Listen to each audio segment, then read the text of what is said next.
Have you ever asked yourself in the quiet of your own mind, am I enough? Enough to satisfy her, enough to stop worrying about size, enough to feel truly confident in your own skin?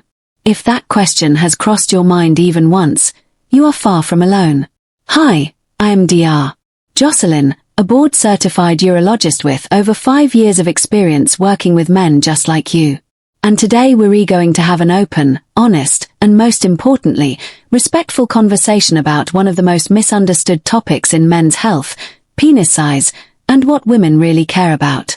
By the end of this video, you'll walk away with 3 truths that can completely reshape the way you see yourself. How size really factors into satisfaction. The science, not the myths.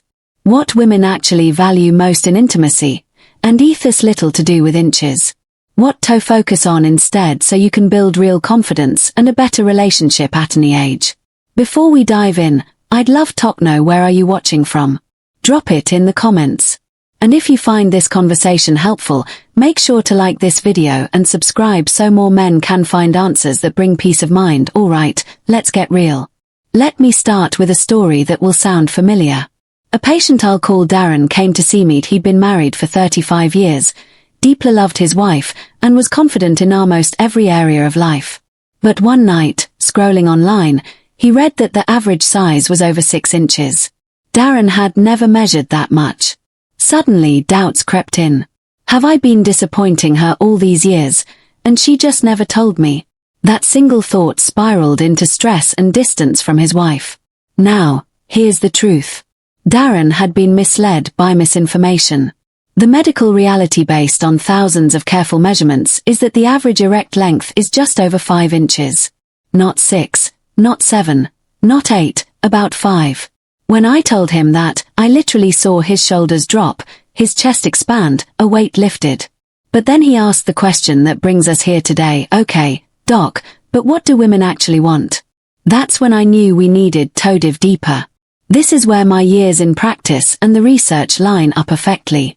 See, men tend to believe women want much larger sizes than they actually do. There's a huge gap between what men assume and what women actually report. One of the most fascinating studies ever done on this topic didn't just rely on surveys. Researchers created life-size 3D models that women could hold and examine. When asked to choose the ideal size for a long-term partner, the average woman picked about 6.3 inches in length. Yes, that's slightly above the medical average. Boothery's the crucial detail. 20% of women didn't report a size preference at all. That means 1 in 5 women basically said, this doesn't matter enough for me to even have an opinion. Even more importantly, when women were asked about their actual satisfaction in relationships, a stunning 85% said they were satisfied with their partner size. Meanwhile, only 55% of men said they were satisfied with their own bodies. That's a 30-point gap. In other words, most women are perfectly happy while most men are silently stressing themselves sick. This disconnect is at the heart of so many unnecessary struggles. So, if size is not the main factor, what actually matters? Let's break down 5 of the biggest mistakes men make when it comes to intimacy and the habits that can completely change the game. Mistake number 1. Believing bigger always means better. Here's the biological reality. The vagina is designed to be adaptable, but it has natural limits. Being much larger than average can actually create pain and discomfort for women, especially during long-term intimacy. I've had female patients quietly admit that partners' larger side made intimacy more difficult, not more enjoyable. And so here's the emotional takeaway. Women aren't walking around wishing their partner was bigger. More often, they're wishing their partner was more attentive, more communicative, more connected. The practical habit: stop comparing yourself to online myths or adult film standards. Those are staged, exaggerated, and not real life. Instead, focus on building comfort and closeness. Mistake number 2, confusing performance with connection. A lot of men treat intimacy like a test to pass. Did I last long enough? Was I impressive enough? But intimacy isn't a solo performance. It's a collaboration. The happiest couples treat it like a dance. Both partners paying attention, adjusting, listening. Biologically, your stress hormones spike when you're anxious about performance. That anxiety constricts blood flow, making physical function harder. It's literally working against you. Emotionally, your partner feels that stress and distance. She notices when you're in your head instead of in the moment with her. The practical shift. Instead of asking, "Am I enough?" start asking, "How can we enjoy this together more?" Mistake number 3, ignoring the power of communication. This might sound simple, but it's the most overlooked habit. Couples who talk openly about what feels good, what could be different, or what they'd like more of consistently report higher satisfaction. Biologically, this reduces anxiety. When you know what your partner enjoys, you can stop guessing and start focusing. Emotionally, it creates trust. She feels valued and cared for when you ask. Practically, you can start tonight. You don't need special training to ask, "What feels good to you?" Or "How can I help you feel more connected to me?" Mistake number 4, neglecting overall health. Here's the unspoken truth. Intimacy is a full body event, not just one organ.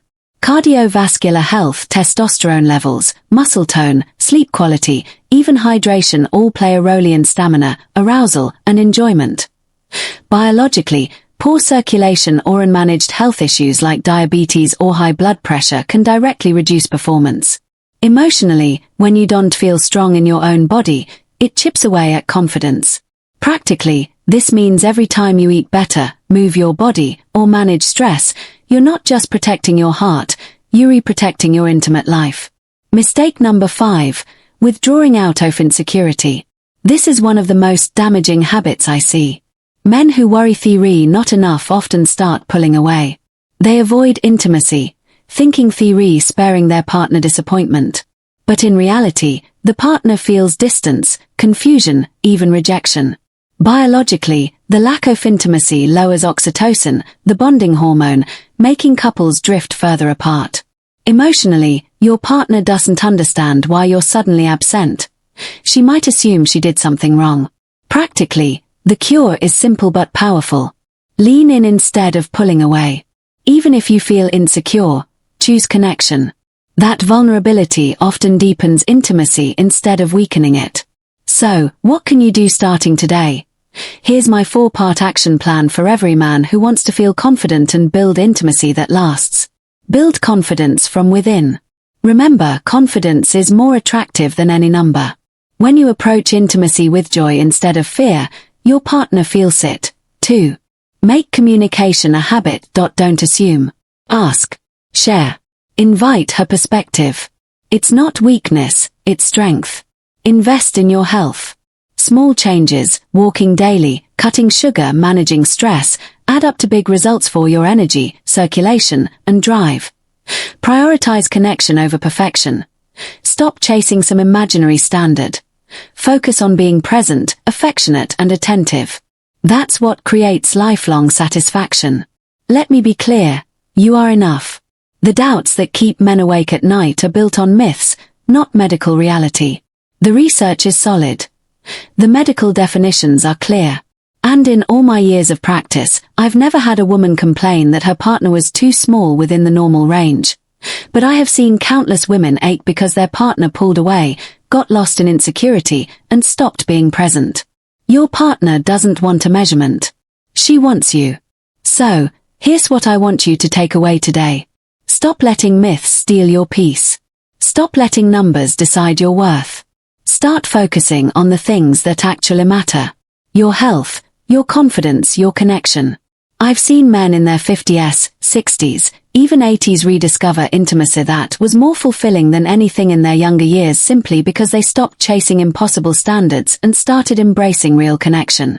Age is not the end of vitality.